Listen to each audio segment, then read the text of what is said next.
Y esto es incluso en nuestros devocionales. Abrimos un texto de la Biblia y digo, ¿qué me dice este texto acerca de mí? En lugar de preguntar, ¿qué me dice este texto acerca de Cristo? Y luego preguntar, ¿qué me dice acerca de mí en Cristo Jesús? Y es básicamente, esto tiene que ver con una manera de leer la Biblia. Básicamente, ¿es la Biblia primariamente acerca de mí? ¿O es primariamente acerca de Cristo y lo que Él ya ha hecho por mí? ¿Se dan cuenta la diferencia, hermanos? ¿Es la Biblia primariamente acerca de mí, mis necesidades, mi autoestima? ¿O es primariamente acerca de Cristo y lo que Él ya ha hecho por mí en la cruz? Porque lo que yo hago por Él es una consecuencia de lo que Él ya ha hecho por mí. Lo que Él ya ha hecho por mí es lo que me motiva a hacer algo por Él. Página 18. Página 18 del Gran Panorama Divino. Muchos cristianos piensan que Dios decidió enviar a Jesús a la tierra después de que su primer plan falló, su plan original. A. Era dar otra oportunidad para convertirse en su pueblo mediante la obediencia de su ley. Pero ellos fallaron, así que se rasgó la cabeza y concibió otro plan, el plan B, que consistió en salvar a la humanidad por medio de la muerte de Cristo Jesús. Nada podría estar más lejos de la verdad. Y a veces hay esta noción de que el enviar a Cristo Jesús era el plan B de Dios, que el plan A de Dios era lograr algo a través de que traer el reino completamente a través de la nación de Israel. Y cuando esto falló, el plan B fue enviar a Cristo Jesús juntamente con su muerte y la inauguración de la iglesia, que era el plan B de Dios. Yo creo que eso personalmente no tiene sentido, porque como menciona Pablo, Cristo fue ordenado antes de la creación del mundo para ser sacrificado por nosotros. La muerte de Cristo en la cruz no fue el plan B de Dios, siempre fue el plan A de Dios. En el momento cuando Cristo decidió crear a Adán, en ese momento Él decidió abrazar la cruz de su sufrimiento. Mientras soplaba aliento de vida en los pulmones de Adán, Él exhalaba en la cruz del Calvario, sabiendo el costo que iba a tener el sufrir como consecuencia de crear a Adán. No es un libro de citas célebres. Joma Navar te pregunta, me gustaría algún día ver un TJ, hacer la conexión con Salmos 23 y Juan 10. ¿A qué se refiere con TJ? Ni idea. ¿Se refiere al predicador Moreno, el que es autoobispo o apóstol proclamado? No sé. Un TJ. Salmos 23 y Juan 10. Excelente. ¿Cuáles son estos muchos cristianos y son llamados cristianos? No sé cuál es tu pregunta, hermano Noé. Muchos cristianos que interpretan la Biblia, ¿de qué manera? ¿Te refieres? Oh, testigos de Jehová. Sí, testigo de Jehová. Sí, sería interesante. Creo que nunca lo harían. Pero sí.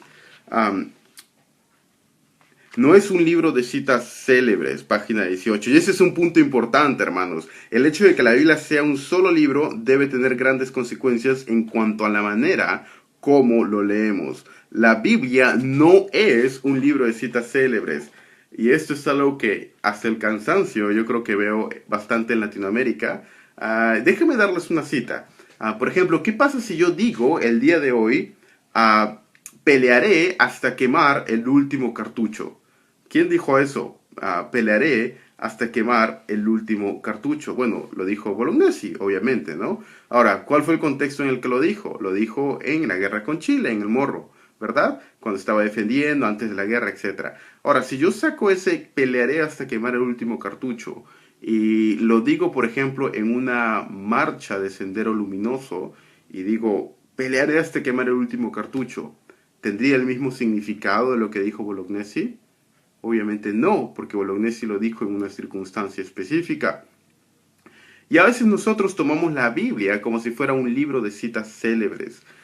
Y esto es especialmente cristianos inmaduros que llegan al punto de teología sistemática y comienzan a citar versos de la Biblia que no tienen nada que ver con el contexto en el cual fueron escritos, pero porque en ese verso se menciona la palabra soberanía o elección u otro, lo citan como una prueba para apoyar su propio sistema de interpretación teológica, ya sea arminiano o calvinista. En la mayoría de discusiones que se ve por el internet, la mayoría de estas discusiones son gente, hermanos con buena voluntad, pero citando la Biblia como si fuera un libro de citas célebres, sin tener en cuenta el contexto en el cual fueron escritas, sin tener en cuenta hacia quién se estaba refiriendo, etcétera. Hermanos, la Biblia no es un libro de citas célebres que yo pueda sacar uno y ponerlo fuera de su contexto, hermanos, sino debe tenerse en cuenta el contexto en el cual fueron dichas,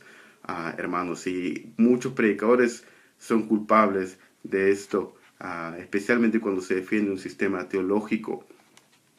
Randy Anderson pregunta, hermano, toda la Biblia, Antiguo y Nuevo Testamento, apunta a Jesús y hay excepciones por ahí. No entiendo a lo que se refiere, hermano. Si hay un tema en el cual el tema principal es Cristo Jesús, pero hay muchos subtemas dentro de la Biblia. Y no estoy diciendo que cada verso me apunta a Cristo Jesús. Para comenzar, los versos no fueron inspirados. El orden de los versos fue dado en el siglo XVI, si mal no recuerdo. Entonces, no estoy hablando que cada verso apunta a Jesús, sino que en general todo apunta a Jesús. Y dentro las historias o las narrativas o los temas principales, claro que me apuntan a Cristo Jesús y debe entenderse en el contexto de la historia de la redención. Y este contexto de la historia de la redención es algo nuevo para muchas personas y es parte porque no existe virtualmente una noción de hermenéutica en muchas de nuestras iglesias y seminarios. Se interpreta a veces poesía de la misma manera que se interpretaría narrativa, o narrativa de la misma manera que se interpretaría Pablo, ¿no? Y he escuchado a veces que gente dicta, por ejemplo, o cita salmos imprecatorios, ¿no? Que hablan sobre la destrucción del pueblo babilónico, etcétera, y lo usan para argumentar que Dios está airado todos los días contra el pecador o la ira de Dios. No estoy negando el atributo de la ira de Dios. Y escribí un artículo sobre eso en la página, en la web Teología para Vivir, sobre algunas cosas que a veces se malinterpretan mal algunos de estos textos, ¿no? No es una colección de libros, en el sentido de que la Biblia no es una colección de libros aislados que deben leerse sin conexión, sino que la Biblia son libros diferentes, pero que tienen un tema unificador y deben leerse conjuntamente. Página 20 de su libro El Gran Panorama Divino. La Biblia es un solo libro, es un solo libro. Y da el ejemplo ahí en un solo libro, da el ejemplo de un niño, por ejemplo, si alguien toma una novela, por ejemplo, supongamos, guardando, claro, obviamente las distancias, supongamos que yo tomo un libro, una novela, esta de aquí, y yo agarro y la parto en dos, y le doy a una persona la mitad de la novela y a la otra persona la mitad de la otra novela. Bueno, obviamente no van a entender completamente la novela, ¿verdad? Y cuando les pregunte cuál es el significado, no me van a dar el significado correcto. O por ejemplo, supongamos que yo le hago una pregunta y te digo, ¿cuál es tu película favorita? Mi película favorita es Gladiador, una de ellas. Ahora, supongamos que en mi auditorio, o yo les pregunto a cada uno de ustedes, y les digo, por favor, ¿pueden ver la película Gladiador? Y el primer hermano va y mira los primeros 5 minutos de la película, solo 5 minutos, y luego sale del auditorio. Y yo le pregunto, hermano, ¿de qué trata la película? Y la persona me diría, bueno, la película trata de esto y de esto. Luego la siguiente persona va y mira la película, pero de los minutos 5 al 10. Y luego sale del auditorio y solamente ve minutos 5 a 10 y yo le pregunto, ¿de qué trata la película? Me daría una respuesta diferente del primer hermano, ¿verdad? Y luego la tercera persona mira los minutos 10 al 15 de la película y sale del auditorio y yo le pregunto de qué trata la película. Me daría una respuesta completamente diferente. Y así cada una de las personas que entre a ver la película. Es lo mismo a veces la manera como se interpreta la Biblia. La Biblia es un solo libro con un solo autor y un solo tema. Y a veces el peligro es que cuando leemos la Biblia de esta manera, llegamos a creer que la Biblia tiene muchos temas diferentes interconectados en lugar de ver el tema. Y este es el peligro que ocurre. Si yo le pregunto cuál es el tema de la Biblia, de qué trata la Biblia, ¿me podría dar usted una respuesta? Si yo le digo en esta noche, le digo, hermano, ¿podría describirme en 10 minutos o en 5 minutos su película favorita? Decirme de qué trata su película favorita. Usted probablemente podría hacerlo. Pero si yo le digo, ¿podría describirme en 5 minutos la historia de la Biblia? Desde Génesis hasta Apocalipsis. ¿Cuáles serían los personajes principales? ¿De qué trata? ¿Podría hacerlo? Si yo le pregunto, ¿quién vivió antes? ¿Nehemías o Jeremías? ¿Quién vivió antes? ¿Nehemías o Jeremías? Bueno, espero que diga, Jeremías vivió casi 300 años antes que Nehemías. ¿O quién vivió antes, por ejemplo? ¿Oseas o David? Espero que diga David, ¿verdad, hermanos? Y así, no hay un conocimiento en cuanto al tema principal de las escrituras, porque a veces se leen historias de la Biblia, pero no se conoce la historia de la Biblia. Y esto es algo que queremos hacer a través de la lectura de este libro. El reino de Dios, el reino de Dios. Bueno, a lo largo de los años, muchas personas han tratado de ponerse de acuerdo sobre cuál es el tema principal de las escrituras y personalmente, junto con el autor de este libro, creemos que el tema principal unificador de la Biblia es el reino de Dios. No es que la Biblia no tenga otros temas, sino que todos los otros temas son subtemas que se conectan con el tema del reino de Dios, el evangelio del reino de Dios. ¿Y qué es el reino de Dios?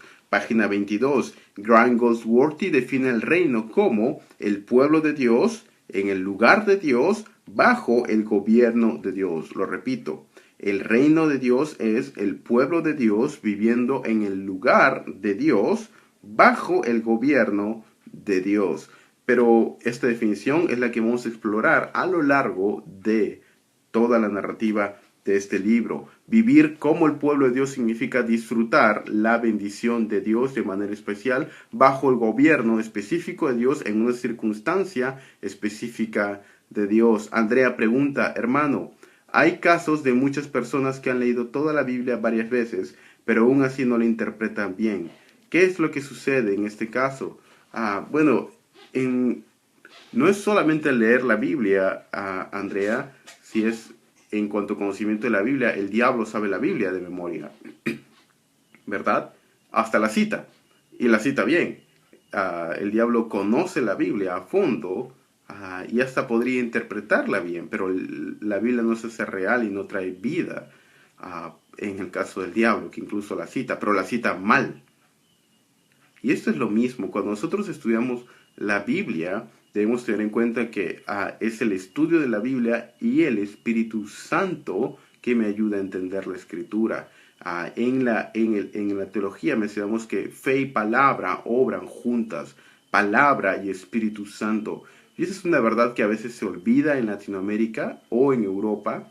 Espíritu Santo y palabra, Espíritu Santo y palabra. El Espíritu Santo obra a través de la palabra de Dios. ¿Y a qué me refiero con que en Europa o en Latinoamérica olvidan una de estas dos verdades? Bueno, en Europa a veces, en algunas ocasiones se olvida de que el Espíritu obra a través de la palabra y no se da énfasis a la oración, sino a veces termina siendo una exégesis muerta. Y en Latinoamérica se olvida de que el Espíritu obra a través de la palabra y se piensa de que el Espíritu obra sin la palabra. Y eso no es cierto. El medio por el cual Dios ha dicho que Él va a cambiar vidas es a través de la interpretación correcta de la palabra de Dios. ¿Y por qué menciono interpretación correcta? No es solo predicar la Biblia, sino predicar la Biblia correctamente. En muchos de nuestros púlpitos, domingo tras domingo, en el Perú, en Latinoamérica, sí se predica, se abre la Biblia, pero no se interpreta correctamente la Biblia y lo que se dice de la Biblia no tiene nada que ver con el propósito del autor. Eso no es predicar. Y no estoy hablando solamente en iglesias de la prosperidad, hablo en iglesias evangélicas. de diferentes denominaciones. Se abre la Biblia, pero no se predica la Biblia. Y por eso no vemos poder de Dios y cambios en nuestras iglesias. Y bueno, yo creo que uno debe entender la Biblia, debe estudiar la Biblia, debe usar otros libros, el Espíritu Santo, que es el que guía a toda verdad. Pero la misma Biblia dice en Efesios 4 que Dios ha dado maestros para la edificación de la iglesia. En este caso, cuando yo leo la Biblia, ninguna interpretación, ninguna profecía es interpretación privada. Entonces yo leo la Biblia en el Espíritu Santo para beneficio personal, pero también debo leerla con otros hermanos. Hermanos que estén vivos en la actualidad y hermanos que hayan muerto. No me refiero a que usted va a ir al cementerio a leer con un muerto. Me refiero a leer libros de gente que ya no esté con nosotros. O de otros pastores que nos han dejado sus sermones en forma de libros o en forma del internet, por ejemplo. Entonces, uno debe hacer uso también de otras herramientas al momento de estudiar la Biblia. Y esos son libros, comentarios, sermones, etcétera, porque la Biblia no tiene el propósito de ser interpretado yo y mi Biblia en un monasterio. La Biblia fue dada a la iglesia como tal, para que la iglesia la estudie. Esta noción de yo, mi Biblia y el Espíritu Santo puede parecer espiritual, pero no es bíblica. Y de hecho yo creo que borda con la herejía, porque esta noción no tiene sentido. Dios ha dado la Biblia para que sea interpretada a los maestros y en toda la iglesia. Entonces yo debo hacer uso de otras cosas como un comentario, preguntarle a mi pastor, ver un video del internet de un buen predicador, etcétera, ¿no? Y yo creo que en Latinoamérica suena espiritual, pero en realidad no es para nada espiritual la noción de yo, mi Biblia y el Espíritu en un cuarto. Lo que se va a producir de ahí usualmente es herejía, en muchos de los casos, ¿no? En lugar de una sólida exégesis. Página 23, y ya estamos por terminar, hermanos. ¿Cuál es el propósito de leer este libro? Bueno, es dar una visión panorámica de la Biblia. Y el autor divide la Biblia en 8 temas principales o en 8 etapas cronológicas. El patrón del reino, el reino perdido, el reino prometido, el reino parcial, el reino profetizado, el reino presente, el reino proclamado y el reino perfeccionado. Y brevemente voy a dar una noción de estas 8 partes. En el patrón del reino nos referimos a la creación original de Dios en el jardín del Edén. En el jardín del Edén, Adán y Eva estaban bajo el gobierno de Dios, en el lugar de Dios, en el huerto del Edén. En el reino perdido, la segunda parte, lamentablemente Adán y Eva perdieron el reino porque decidieron actuar de manera independiente de Dios. Ellos se alejaron de Dios y Dios se alejó de él. Sin embargo, tan pronto como ellos se alejaron de Dios, Dios prometió un día que a través de un descendiente de la mujer, Dios pondría fin a la enemistad de la mujer o del hijo de la mujer y la serpiente. Desde Génesis 3:15 hay la promesa de un descendiente de la mujer que pondría fin a lo que había ocurrido en el pecado del jardín del Edén. Luego viene el reino prometido. Dios llama a Abraham y le hace promesas incondicionales de que por medio de uno de sus descendientes él bendeciría a todas las naciones, y a través de su pueblo, la nación de Israel, vendría el descendiente de Abraham, que sería de bendición a todas las naciones de la tierra. Pablo menciona esto en Gálatas capítulo 3, verso 16, dice: ahora bien, las promesas fueron hechas a Abraham y a su descendencia. No dice y a las descendencias como refiriéndose a muchas, sino más bien a una y a tu descendencia, es decir, Cristo el Mesías. En el reino prometido, Dios promete que a través de un descendiente de Abraham, un hijo de Abraham, él traería bendición a todas las naciones. ¿Se dan cuenta esto? En la primera parte es a través de un descendiente de la mujer que traería bendición y restauración. Ahora promete a través de un descendiente de Abraham que lo haría. En el reino parcial vemos cómo el pueblo de Israel, las promesas de Abraham son cumplidas parcialmente en la historia de Israel a través del éxodo de Egipto, llegan al monte Sinaí donde se les da la ley, toman la tierra prometida y llegamos al periodo de los reyes, David y Salomón. Y luego Dios le promete a David que a través de uno de sus descendientes, del hijo de David, él traería nuevamente la restauración y el reino completamente. ¿Se dan cuenta de este patrón? Un descendiente de la mujer, un descendiente de Abraham, un descendiente de David. Y luego Randy pregunta, hermano, yo veo que se aplica mucho moralismo en los púlpitos. Entonces, ¿cómo sería lo correcto aplicarlo? ¿Qué nos recomienda? Bueno, Randy, es parte de nuestro trasfondo católico. En muchos de nuestros púlpitos lo que se ha reemplazado es en realidad no se ha reemplazado casi el catolicismo. En muchos de nuestros púlpitos, el catolicismo que demanda moralismo, en muchos de los púlpitos evangélicos es solamente eso, ¿no? La Biblia no se usa para predicar en un mensaje cristocéntrico, sino como un manual para producir culpa. Ahora, ¿cuál es el problema de motivar a la gente con culpa y miedo? Es que cuando yo motivo a la gente con culpa, eso produce legalismo. Cuando yo motivo a la gente con Cristo, eso produce gracia. Motivar a la gente con culpa puede producir un cambio moral y legalista, pero no va a producir un cambio real. Motivar a la gente por lo que Cristo ya ha hecho a través de la cruz del Calvario por mí, va a producir la motivación en gracia para actuar correctamente.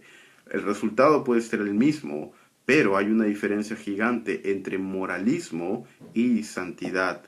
Moralismo es el sustituto satánico por excelencia de santidad. Y muchos de nuestros púlpitos e iglesias están llenas de moralismo, pero muy poca santidad. Exteriormente, la Biblia se vuelve un manual de no tomarás, no fumarás, no irás a fiestas, en lugar de un manual de gracia en Cristo Jesús. Y esto se ve porque hay un desconocimiento completo de las Escrituras, no solamente en los creyentes, sino en muchos de los pastores. El Perú tiene uno de los porcentajes más altos de falta de preparación pastoral, en algunos casos hasta 92%. Y eso es algo que espero que cambie en esta generación, hermanos. Y aunque esto es casi una gotita, es casi un esfuerzo como una gota de agua en un mar, yo creo que el Señor nos va a juzgar por lo que hicimos y dejamos de hacer. Y de repente decirles esta charla a un grupo de 10 personas leyendo un libro, sea como tirar una gota en un mar. Pero al menos yo confío que el Señor puede usar una gota para unir a otras gotas y un día llenar un mar. Y mi sueño es que un día haya un Perú diferente, una nación diferente en iglesias bíblicas que honren al Señor Jesucristo y el Cordero reciba la gloria por la cual Él murió en la cruz del Calvario. Joma Labar te pregunta, ¿el tema unificador del reino tiene una relación con la teología del pacto? Absolutamente sí. El decreto es la causa, la teología del pacto es el medio, el reino es el fin. El reino de Dios es el fin de todo el proceso de Dios. El pacto es el medio por el cual se lleva a cabo la obtención del reino en Cristo Jesús. Y el decreto de Dios es lo que ejecuta el pacto en la historia. Ahora, ¿qué significa eso? Por ejemplo, si yo les digo, voy a construir una casa, eso es mi objetivo, construir la casa, lo que quiero hacer. Si yo te digo, voy a construir la casa a través de usar cemento y ladrillo, eso es el medio, usando un arquitecto, eso sería. Entonces, el reino es el fin, lo que quiero lograr. El pacto es el medio por el cual se obtiene el reino en Cristo Jesús. Y el decreto de Dios es el plano de la casa que pone en ejecución el pacto. De tal manera que decreto, pacto y reino son un triángulo de interpretación teológica, sistemática, bíblica, que me lleva en conexión completamente en Cristo Jesús en el centro. Por eso el tema del reino, el tema del pacto y el decreto de Dios van intrínsecamente ligados. Pero ¿cuál de estos en la Biblia y teología bíblica es el que toma prioridad? Bueno, absolutamente el tema del reino, porque el tema del decreto es un tema de teología sistemática. aunque están completamente ligados. Y por eso estamos comenzando en Moclan, Perú, a estudiar teología bíblica. Yo creo que es lo mejor hacer en lugar de teología sistemática. Última pregunta, Walmer Letona pregunta, ¿cómo se relaciona Israel con el reino de Dios cuando vivían durante el gobierno de David y Salomón? Ya que Israel había rechazado un gobierno teocrático, buscando un gobierno como las demás naciones. Bueno, ahí hay Israel, la nación de Israel, no había nada de malo con querer un rey. Dios había prometido un rey. El punto errado no era el querer un rey, sino el medio a través del cual querían obtener un rey para ser como las demás naciones, como menciona Walmer. Ahora, el reino de Dios, cuando hablamos del reino de Dios, el reino de Dios es un solo tema, pero toma diferentes formas y variantes a lo largo de la historia. En este caso, el gobierno de Dios toma un diferente énfasis, por ejemplo, en el jardín del Edén, un diferente énfasis cuando está Cristo o en la nación de Israel. De la misma manera, el pueblo de Dios y la bendición de Dios van variando, pero es un mismo tema que sigue un patrón y temas similares.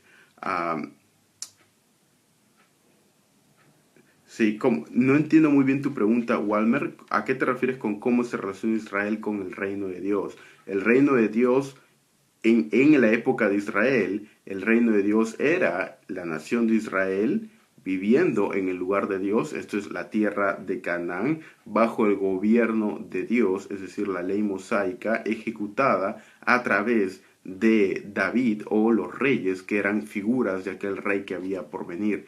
Entonces ellos estaban viviendo en el reino de Dios, no en el sentido neotestamentario, que es Cristo quien inaugura el reino, pero había un patrón de lo que iba a ser el reino de Dios. Pero ya estaba el reino de Dios presente desde Génesis. En Génesis el reino de Dios se pierde y en Abraham comienza el proceso de la restauración del reino de Dios.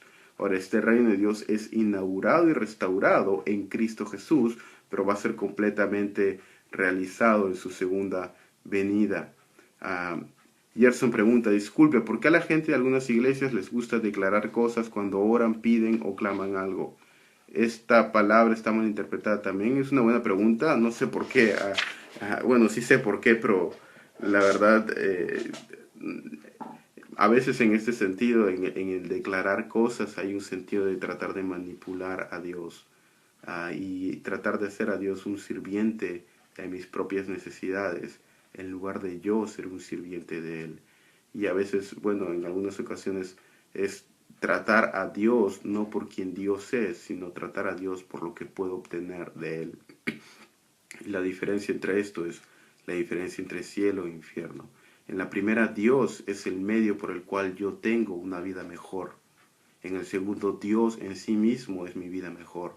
En la primera, esta clase de gente va a Dios para obtener un tesoro. En la segunda, Dios mismo es mi tesoro. En la primera van a Cristo Jesús no por Cristo, sino por lo que puedan obtener de Cristo. En la segunda, Cristo mismo es mi tesoro. Cristo mismo es mi vida y mi salvación. En la primera se ve a Cristo como un ticket para llegar al cielo.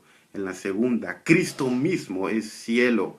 Y donde sea que Cristo esté, Él es cielo. De tal manera que si Cristo se va al infierno, el infierno sería cielo. Porque lo que hace al cielo, cielo, no son las calles de oro y el mar de cristal. Lo que hace al cielo, cielo, es Cristo Jesús. Y yo creo, Gerson, de que hay un terrible malentendimiento en estos días. La gente no ama a Dios. La gente quiere usar a Dios. Y eso es algo que rompe el corazón de alguien que ama a Dios. Estamos llamados a amar a Dios y servirle, no tratar de usarle para nuestros propios conveniencia. Y quiero terminar con esto. El reino profetizado habla en la parte del exilio, y luego el reino presente fue lo que fue proclamado por Cristo Jesús. El reino proclamado es la etapa que estamos viviendo en la actualidad, y el reino perfeccionado será cuando nuestro Señor Jesucristo regrese. Esa fue la introducción, hermanos. La próxima semana, más tarde anunciaré qué día y a qué hora, discutiremos el capítulo primero, el patrón del reino. Así que yo les recomiendo que lean el libro para que estemos al tanto en la discusión. Que Dios les bendiga, hermanos. Que tengan una feliz celebración esta semana. Cristo Jesús nació, la encarnación. Cristo Jesús hecho carne, el Hijo de Dios, muriendo por nosotros para que podamos tener vida en Él. Que Dios le bendiga a todos ustedes, que tengan una muy buena semana. Nos vemos la próxima semana. Hasta luego. Muchas gracias. Que Dios le bendiga.